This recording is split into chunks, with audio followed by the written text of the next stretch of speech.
Oi lur, madang apa ya hari iki? Part 18. Nah, aku bakalan nyeritakno madang apa sedinoan iki. Sing pertama, aku sarapan karo bubur sumsum. Iki sekitar jam setengah pituan lur.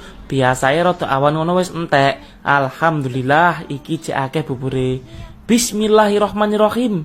Bayo, bubur sumsum rumah saku ancene salah satu pilihan sarapan terbaik kok.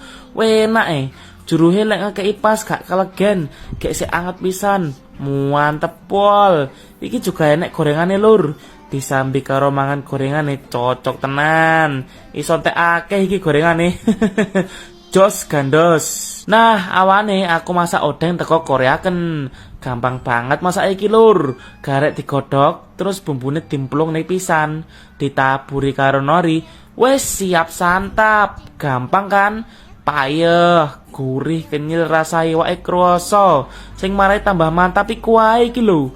Gurih pedes seger jan jos tenan kok. Aku tuh telap-telap gak iso mandek sampe entek. Wis gak kesuwen cek keranjang kuning lur. Bengine menuku ganti ndok dadar karo sambal bawang. Panganan simpel salah satu favoritku iki lur. Umpama males masak sing ribet apa mager metu ngono, wis jalan ninjaku yo iki. Langsung goreng ndok ae. Ngene tok wis iso ngentekne sego akeh kok. Gak tau wae aku ambek panganan iki.